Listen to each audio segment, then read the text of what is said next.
Hey guys, welcome to your comic book review. Today we're talking about Superman Up in the Sky number 4 by Tom King and Andy Kubert. So let's jump into Kubert, right? Yeah, Kubert. So let's jump into it.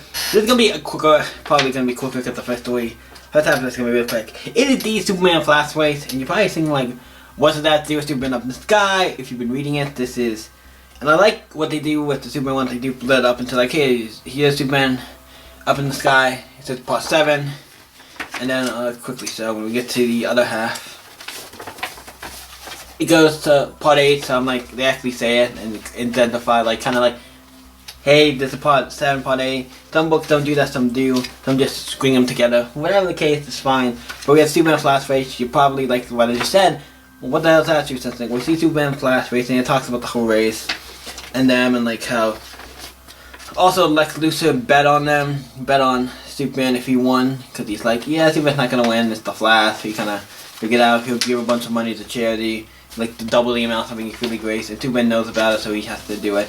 We see Batman watching the Flash race, and we see Superman gets to the point where he's tired, but then he does a big jolt.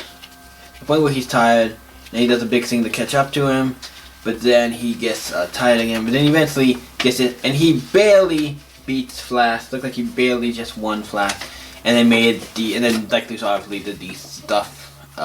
Gave the money and everything because they would. But it ends with we find out that the Logo who got kidnapped and who Superman's going to save is the one who was telling the whole story. And I'm like, oh, that's actually, because like, at first I was like, oh, Superman talking about the Superman Flash race, that's him talking about it for some reason.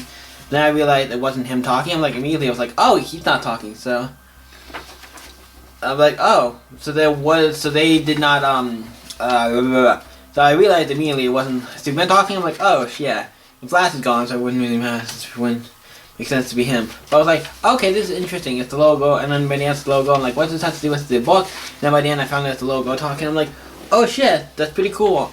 Now we jump on to Superman Up in the Sky Part 8, what's the second half of the book.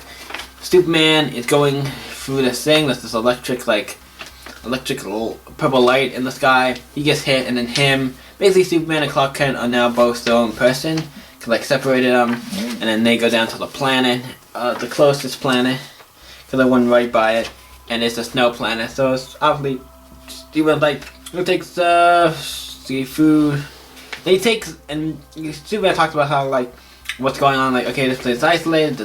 You need a spacesuit to get out of here. This is not gonna happen. I'll try to locate the Greenland Corps. I'll give you food and stuff to keep you safe, and then he attacks the giant mammoth.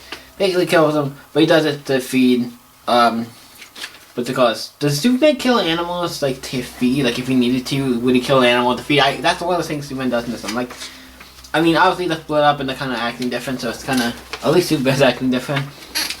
But the fact of the matter is, Superman and Clark are split up now. I guess he would kill an animal. Would Superman kill an animal if he had to eat?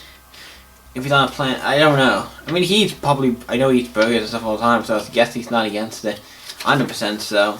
But just seeing him do it, like, a giant thing, it's like, yeah, like Mammoth thing, and then obviously he cooks it so they can eat, give them fire, gives them shelter and everything, and then Superman's like, what about Alice, and keeps talking about, like, hey, you're still here, I gotta save the girl, I'm gonna figure out how a way to get off this planet, I'm gonna figure out a way to get off the planet, go save the girl, and Superman's like, no, don't, that's stupid. I gotta go protect girls, who cares about the little girl? He's acting a little different, and I'm like, oh, right. And also when they split up, I just noticed when they split up, Superman looks a little different, his costume looks different. I'm like, he had to change his costume. If you see here, he has like, some like metal thing on the side of his arms, his chest thing, it's like connected to his cape, there's a little thing, it's like, a little different. And he has a knife, and he throws it at him, and he breaks it, it's like, go up and away, Superman leave, and then we find out Superman seems to maybe not be able to leave, and it's like, maybe Superman can't leave without Clark or something, you figure it out, and they basically like, take me up this, he says, like talking, basically if he convinces him to like, hey, we gotta go save her, they go up to space, and like, we gotta hit the purple light, he's like, it could kill you and stuff like that, yeah, but we gotta try.